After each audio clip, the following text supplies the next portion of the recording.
servant from Bordeaux, my esteemed brother." The monk asked, "Should we record him as a slave, my lord?" It was clear that recording a Christian knight or any infidel as a slave was considered unusual. Moreover, a Templar knight having a slave was also forbidden. Above all, the first vow of the brotherhood was poverty. "Yes," said Allain to the man who looked longingly inside. The young man with blue eyes seemed to have heard, understood, and ignored them. "Oh, and he's a slave or a servant? If he's not from our brotherhood, he can't enter armed." The young man heard this and reacted then, turning sharply, staring harshly at the monk and Allain, raising one eyebrow. Allain nodded while the monk stammered, "The rules. Actually, Brother Bruno Brazio saw hundreds of knights every day, joked with them, ate with them, prayed with them. Many of them were warriors who had seen war, killed someone at some point. They all occasionally displayed their warrior nature, but there was something else in the young man's gaze. Something colder, more lethal. If Brother Brazio's years were spent in war, if he spent his life on horseback, with a sword instead of being a scribe for the brotherhood, he would understand the child's murderous gaze." The young man angrily looked back at Allain, took out the large dagger from his waist, and handed it to the chubby hands extended by the monk. Then, he took out the long daggers from his boots and looked at Allain. When Allain said, "All of them," and sighed, the young man stuffed his hands into his black robe, taking out 3 throwing knives from each armpit. The monk's eyebrows were raised in surprise. When he handed the blackened metals, which had nothing on their hilts, to the uneasy monk, the fat man swallowed and murmured, "Don't worry, they're entrusted to us, you can take them when you leave." The young man was about to turn and leave when Allain cleared his throat, and the red-haired young man looked at him without even trying to hide his disappointment. Allain shrugged and said, "I am bound to this brotherhood by oath." The young man took a deep breath, let it out, and then pulled out 2 rolls wrapped in goat fur over the mules. He placed these large, heavy rolls in the monk's lap without the need to conceal his disappointment. Allain asked, "Is that all?" The young man searched himself again, then looked at Allain, shaking his head. The monk looked at Allain in amazement, and the knight smiled, saying, "The young man has had a very difficult life," with a smile that made his face look even more handsome. The monk looked at the young man with a short, uneasy glance, then forced a smile at Allain. The sun had begun to rise over the city, and the heat had increased enough to make people seek shelter in the shadows. The tall, burly man's raven black hair was carelessly swept to the side. The chainmail under his long black robe made a clinking sound. As the man with small, piercing eyes and a hooked nose entered a narrow alley, 2 stout men greeted him. Both were shorter than him but still formidable in size. Disregarding the heat, they wore leather armor and carried short swords suitable for use in the narrow alley. The first man gestured towards his arms, and the scruffy-looking man with a few days' worth of beard raised his arms. The first guard searched him carefully. He carried a short sword on his right side and a longer one on his left, with a couple of curved daggers from the Saracens in his belt. Taking these, he handed them to his companion as 2 more guards emerged from the far end of the long street. All 4 men adhered to the regulations of the Kingdom of Jerusalem and were Christians. In the city, only Christians could openly and comfortably carry weapons. The man who came from behind asked, "Your name?" With a thick voice, the man reluctantly replied, "Sergio Durapelli." Despite his hunched posture, he was taller than them. His bulging forehead and eyes beneath thick eyebrows remained in the shade, and his prominent cheekbones made him appear more intimidating. One of the guards nodded as expected. He recognized him. The other man asked, "Reason for coming?" The burly man grinned half-heartedly and said mockingly, "Money." These men were the henchmen of the city's wealthiest usurer, Benjamin Matahias. The guard, smirking like him, asked, "Are you here to collect or to pay?" "I'm here to collect." When the first guard looked at the others and said, "Clean," the burly guard gestured for Sergio to follow him. As he entered through the wide door adorned with intricate wooden decorations, he saw 2 more guards inside, each carrying a short sword and a broad-bladed dagger. Inside, There were 4 men wearing long robes with kippas on their heads, and 6 customers. The men were trying to explain their troubles to these individuals in a polite manner. The kippah, a cloth head covering traditionally worn by observant Jewish men, was required to fulfill the religious obligation of covering the head. One of the men wearing a kippah smiled at Sergio and gestured for him to sit on one of the wooden chairs ahead. As Sergio entered, he noticed a beautiful, dark-skinned woman serving cups on a tray to the customers. The young woman must have been no more than 15. A delicate filigree belt adorned her slim waist, a craft made with silver threads by the Syrians.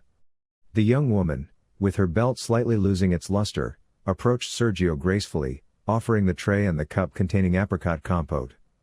Sergio took the cup, thanked her, and asked, "Old man is here?"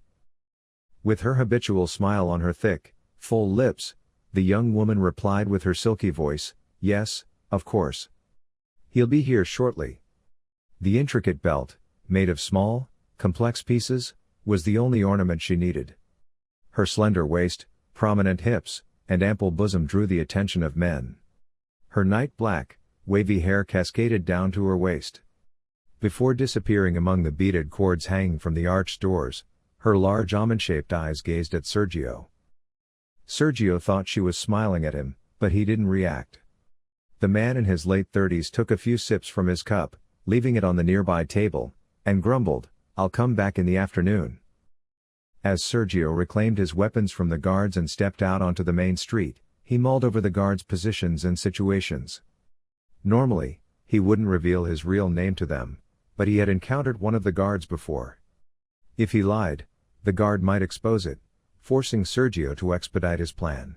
Although executing this plan without assistance would be extremely challenging, Benjamin was well protected. Sergio shook his head, focusing on formulating his new plan when he heard the approaching hoofbeats. He paused and stepped aside as Bernard de Sonnac and his men passed by. Sergio absent-mindedly observed them and their uniforms. He sighed, muttering, "I need a man." He hadn't needed a man for his previous mission, a decrepit old man with no arm or leg and a few pitiable servants. However, this time, his target would be more challenging. The bell announcing noon had rung as Bernard, having returned to the city, deployed his men to the city gates. He was left with the eastern gates, reaching the Damascus gate. The city guards, upon seeing Bernard, were not particularly surprised. The messenger who had arrived in the morning had reported the death of the former marshal, followed by the arrival of the city guards in addition to the reinforcement at the gates. Since then, they had been questioning and registering anyone suspicious in the gate ledger. The gate ledgers were designed for such situations and tax officials. They recorded the details of caravans, merchants, traders, slaves, or animals entering the city, cross-referencing the information provided. Bernard exchanged greetings with the city guards without needing to dismount. "Has anyone arrived after midnight?" he asked. In reality, the castle gates closed at night and reopened at dawn. However, in some exceptional cases, the gates could be opened. The senior, elderly guard among them looked at the ledger. "No, my lord," he replied. The young man was not just superior in rank, he was a noble and a knight. It was the duty of the city guards to obey and show respect. "What about in the morning? Has anyone suspicious entered the city since morning?" The old guard had been expecting this question. Without consulting the ledger, he said, "Titus Morgan. A robust man, green-eyed, with a scar on his face. Probably a knight. He was accompanied by a slant-eyed man, a woman, and a red-haired child." Bernard's eyes narrowed, and the leather creaks came from his gloved hand holding the whip. "The one with 2 mules, he stated. "Yes, them," the guard confirmed with a nod. Bernard looked around. There were still 2 gates he needed to attend to, but time was running out. Pointing to the remaining gates, he instructed, "Send men to the gates on the eastern wing. Find out if anyone tried to enter during the night. Question the first arrivals in the morning and any suspects." As he spoke, he noticed a senior soldier approaching on horseback. Dressed in black attire, the servants respectfully said, "My lord, your father wishes to see you." Bernard was already planning to do that. He nodded, gave a friendly pat on his sweating horse's neck, and quickly said, "All right, let's go." Bernard was a knight, and one of the highest-ranking members of his order was summoning him. He turned swiftly to the city guard and instructed, "I'm looking for this Titus Morgan. Ensure all city guards are aware of it." "As you command, my lord." Allain was placed in a room facing north, and 2 servants came to help him undress and arrange his belongings. 2 more servants arrived, carrying a large wooden bathing tub and buckets of water to be used as a bath.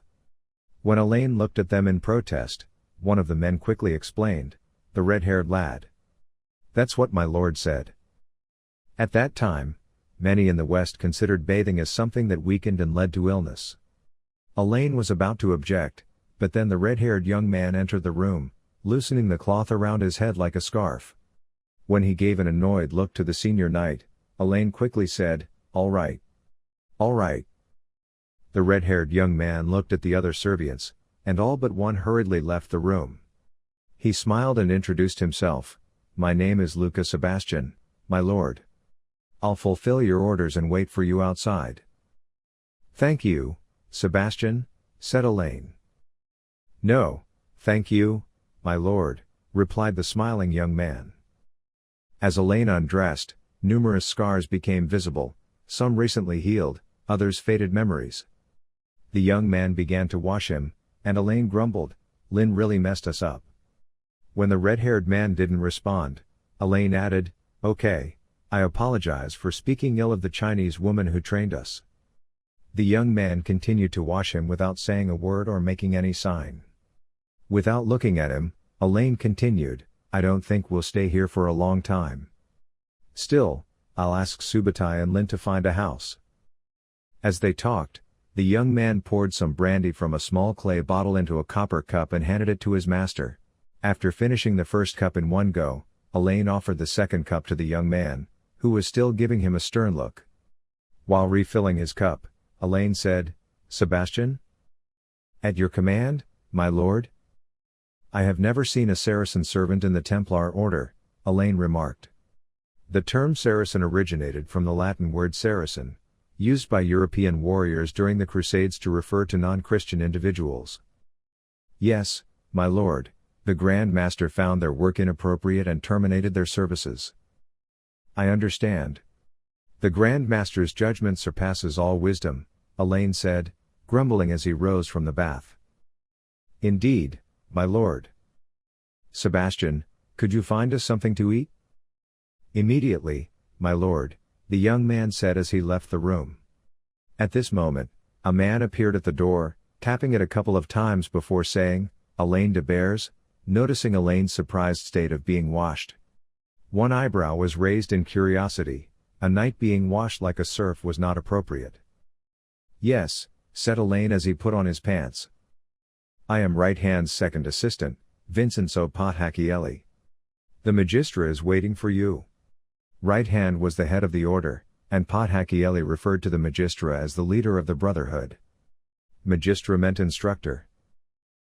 As Allain put on his shirt and allowed his servant to wrap a burgundy belt around his waist, he observed the young man's black monk robe with curiosity. In his early 30s, Pothachielli was a robust and powerful man who had received significant physical training. He had referred to Allain not as lord but as sir. It seemed he considered Allain an equal or even inferior. His demeanor, despite his attempted control, hinted at pride and considerable training in combat. Although rarely visible, Allain focused on the reason behind this, but the curly-haired, bearded man, with a quick glance at the cross-reliefs on the wall, asked, "This used to be the old Grand Master's room, didn't it?" "Yes," Allain said as he put on a long cream-colored jacket. "I was surprised they gave it to you," the man said, looking at the cross symbols on the wall. "It's the Magistra's decision," Allain said as he attached his sword to his belt. The Marshal of the Templar Knights, Bernard de Sonnac, was in the northern armory of Jerusalem. This facility housed horses, blacksmiths, and heavy weaponry. Godfrey was the master of this stronghold, responsible not only for the sale of horses and weapons but also for ensuring the training, discipline, and continuous work of the city guards, a duty temporarily assigned to the marshal.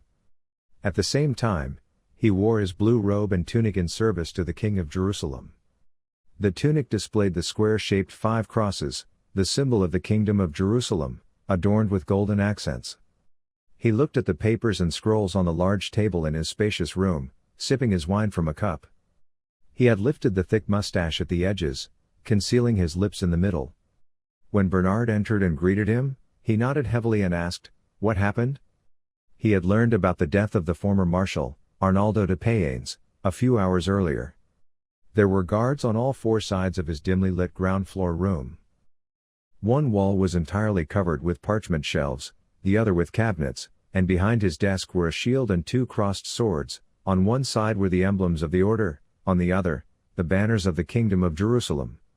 A large map of the region hung on the wall in front of him. There were plenty of miniature trees and decorative plants around, and carpets covered the floor. Several censers were burning continuously. They tortured him, Bernard said, describing what he had seen with a darkened face. With each detail recounted by the young knight, Godfrey's mustache bristled, his eyebrows furrowed, and his face darkened. "My God in the heavens, this is terrible," he muttered, pouring more wine into a second cup and handing it to Bernard. After Bernard drank half of the cup in one gulp, he grumbled, "Why would the Saracens do such a thing?" A complex expression passed over Godfrey's face. With a sigh, he asked, "What makes you think it was the Saracens?" "Who else could it be?" Bernard replied naively. Godfrey was about to say something but reconsidered. He had always tried to raise his son as a good man, a good Christian, and most importantly, a good knight. Bernard saw no shades of gray, he only perceived black and white, only good and evil. "Did you find anything at least?" he said as he went to the corner cupboard. "Yes, some suspicious individuals entered the city, him and his servants. Our people were lazy and just checked the man's documents. A man named Titus Morgan, and I even encountered that scum and his slave near the exit of our temple," Bernard said, remembering how he had struck the slave pulling the mules. "What?" Godfrey said, looking at him with curiosity.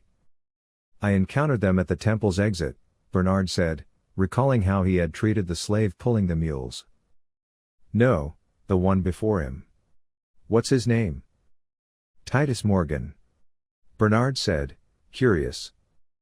"Ooh," Godfrey said, with a mysterious expression on his face, almost both troubled and amused. "Ooh? Never mind, he's not the man you're looking for," the old commander said, waving his hand. "Do you know him?" Bernard asked, taking another sip of wine from his cup. "Oh, yes, you'll get to know him soon," the old commander said, pouring brandy into his cup from a bottle he took out of the cupboard, drinking it with melancholy. "Clean your clothes, boots, and robe. We need to report to the magistra," he grumbled. Bernard replied, "He'll probably receive us after the evening ritual. Until then, let me speak with my contacts, Marshal. Maybe someone has heard something. I can't go empty-handed to the Grand Master." "Yes, reasonable," the Marshal said, but it was evident from his face that this was not the only thing on his mind. "So, he's back," he murmured to himself. His voice was almost a whisper. Allain had donned his formal attire, a white robe, and strapped on the sword that the red-haired young man had taken off and inspected. The knight, accompanied by the man in the black robe, started walking down the corridor. His servant quietly began to follow them. The young man seemed to be Allain's shadow. "When did you join us, Brother Vincenzo?" "It's about to be 4 years, sir." "Why didn't you choose a more adventurous career?" "The order deemed it appropriate for me to work here." "Oh? Why?" "I am proficient in Greek, Latin, Frankish, and German languages. I received a good education in algebra, theology, and art," he said in a solemn manner. With a genuine smile, Allain asked, "Excellent. Where are you from?" "Rome." "Are you a Roman?" "No, Lombard. Vincenzo replied, and upon hearing no sound from behind, he turned to check if the servant was following them. Seeing the young man there, he raised his eyebrows curiously. The boy was truly silent. "Ah, I've been there. Spring and summer are wonderful," Allain remarked. As he passed by the yellow flag, he glanced at it. It was torn in some places, displaying a yellow banner with a double-headed eagle. He sighed upon seeing it. He had passed through this corridor many times. On the right side of the corridor, there were the banners, flags, or pennants of the enemies defeated by the knights. On the opposite side were the flags of those who had defeated them. He had cut the double-headed eagle flag himself from a spear. The dark stains on the flag were his own blood. "Do you have a title, Brother Vincenzo? How did you know I was a noble?" "Your education, demeanor, speech, eloquence." "I am just the third son of a duke," Vincenzo said, slowing down. They had almost completed the corridor, and at the end of it was a spacious room. He remembered waiting in that room and entering it for the first time. It reminded him of the times when he pondered whether he would face punishment, be expelled from knighthood, or leave the order. Now he could almost beg to be expelled. He was about to chuckle to himself. No, he wouldn't do that. He was too foolish to beg for it. He wouldn't leave knighthood in the order. He was just deceiving himself. Meanwhile, he looked at the door guarded by two fully equipped and shielded guards. The reason for being here was the man he admired. That man was behind the door. Sebastian, standing at the entrance of the reception room, smiled when he saw them and gestured with his head to greet Allain and Vincenzo. The knights at the door were well trained. They only looked straight ahead, maintaining their posture without any deviation. Allain, who once thought he had held the same post with the same conical helmet, chainmail, and capes, smiled at the monk who served as the secretary to the Grand Master. However, the balding man with no expression on his face, who rose from his seat, entered the room hastily, as if to indicate his urgency, stayed for a short while, and opened the door for Allain before leaving the room. Allain, who had already fallen behind, nodded to Vincenzo and then looked at the slave boy, saying, "Take care of the horses and mules, then report to whoever is in charge of the apprentices. Help them," he ordered. The red-haired man neither nodded nor said anything. He simply turned around and walked down the corridor. Allain passed through the door open for him and entered a bright room with a faint scent of incense. The white curtains on the windows and balcony doors swayed gently in the wind. Images of saints, shields, banners, and carpets hung on the white walls. When Allain saw the burly, tall, silver-haired, bearded man behind the long table at the end of the room, he was surprised. Thinking he was in the wrong room and about to leave, the man said, "No, Allain, you're in the right room," with a smile. Looking around, Allain greeted Gilbert Harrail, saying, "Lord Harrail, I came to report to Lord Sabbah." The man, with thick fingers and a stern face, short hair, and a short beard, said, "Come in, Allain," as he poured wine into silver cups from his vessel. "How long have you been away?" Taking the cup extended to him, Allain replied, 6.5 years, my lord." The silver-haired man, with dark coffee eyes under thick white eyebrows, asked, motioning to his secretary to go or bring something, "Have you not stopped at any of our pens or temple houses on the way?" The monk nodded and left the room with a respectful attitude. Looking around, Allain replied, "I was ordered not to stop, my lord." Gilbert gestured for him to sit on one of the 4 wooden chairs in front of the table, saying, "I understand," and took a seat in the high-backed chair on the other side of the table. "We lost our dear friend Sabbah about 3 years ago. His absence deeply saddened us all. I hope, while enjoying the splendid rewards for the services he provided in this world and remembering us with our brothers in heaven, he is at peace." Allain nodded and raised his glass with a slight gesture, then took a sip of wine. "I'm sure you remember, my lord. I've never seen you forget anything." Gilbert said, "Neither have I," when there was a knock on the door, and another knight entered. As Allain looked at the tall and slightly stout man entering the door, the new Grand Master introduced, "My assistant, right-hand Giorgio Armand." Giorgio had come with Vincenzo. While Vincenzo waited by the door with the secretary and Sebastian, Giorgio approached them, saluted the Grand Master with a nod, and shook his head when Gilbert gestured toward the wine.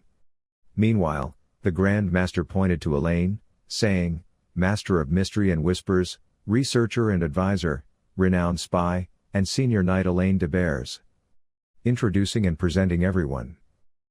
During this, Allain had stood up and shook hands with Giorgio as he extended his hand. "Do I need to pledge loyalty to you, Grand Master?" As Gilbert gestured for both to sit, he waved his hand, indicating to forget about it. "No, your oath already serves our brotherhood. I am not a king, obeying the Grand Master's orders is already your duty and part of your oath." Releasing his held breath, Allain smiled, saying, "Ah. Well, I didn't think I could remember the oath." While Gilbert and Giorgio smiled, Grand Master Gilbert wagged his finger at Allain. "You are a rogue, Allain de Bures," he said. Allain shook his head regretfully, murmuring, "That I am, my lord." "How did your mission go?" Allain knew he was giving a report now. Fortunately, the Grand Master's assistant hadn't accidentally entered the room. "We have accomplished the 6 tasks Lord Sabbah assigned, my lord. Our caravans can now travel freely from here to the lands of Iran. Merchants or pilgrims with no intention of war or espionage can come here easily. 2 of our agreements are pending, as Hasan Sabbah and Salahaddin have considerable influence in those regions. However, the assassins are highly divided among themselves. Regional leaders and balances are constantly changing. If we find suitable leverage, we can settle in those areas as we wish. We haven't approached our goal beyond Iran's steppes yet, but we've reached as far as China." The Grand Master nodded. One of the late Grand Master Sable's projects was to seize or establish an alternative for the Silk Road. "What did we lose in return?" he asked. Allain de Bures had set out on this mission with 11 companions.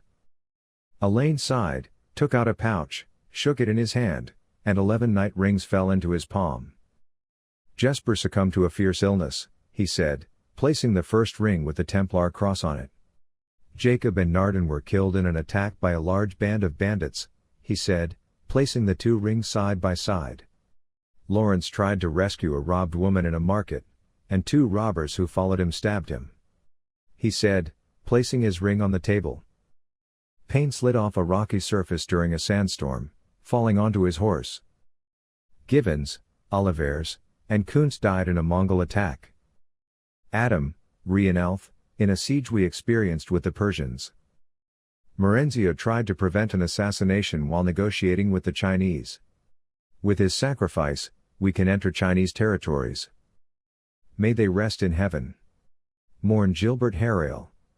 It has been a heavy toll, but it had to be done." "Yes, Magistra," said Allain. The mission of Allain and his companions was to facilitate the Templars' expansion to the east and north, obtain permission from local authorities for Templar houses, and find and arrange individuals who could serve as sources of information in the regions. "You've brought a slave with you, Brother Bures," said Giorgio Armand.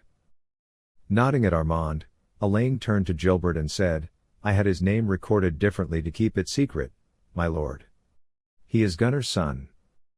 "Gunnar Sigurdsson?" said the Grand Master, taking a seat at his desk. "Yes, my lord. We had placed him in Iran." "Where is Gunnar?" asked the Grand Master.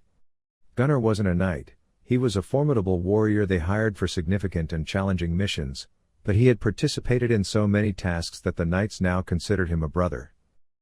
Allain said with distress, "He's been killed, my lord. His family was taken over by bandits, and they fetch a good price in the east due to his red hair and blue eyes." "Barbarians," grumbled the Grand Master. "I found the child in Mongol territory." "Does he have a name?" "Eric, my lord. I named him Eric Hardrada." "What has he done there?" "You probably wouldn't want to know," Allain said, looking into his cup, raising the remaining wine to his head. Raising an eyebrow, the Grand Master said, "Actually, now I'm very curious." Then a suspicion crossed his mind. Had Allain intentionally piqued his curiosity? He was truly skilled in these matters. Perhaps it was indeed so, as Allain de Bures looked at them and, as if obligated to speak, said, "He was used as a gladiator in pit fights until I arrived. He was taught to kill anything that entered the pit with him. If he didn't fight, he lived chained to a stake like an animal. He had no difference from a beast and didn't speak. We taught him to speak, eat like a human, use the toilet, frankly, we taught him everything. To be honest, as a seasoned swordsman, he also taught me how to kill." With widened eyes, Giorgio asked, "You brought such a thing into the temple?" Allain helplessly looked at the Grand Master, but seeing that the Grand Master looked at him the same way, he said, "We trained that thing along the way, Magistra." "We?" Magistra said, raising an eyebrow. "I acquired a few companions on the road, hiding it was easy,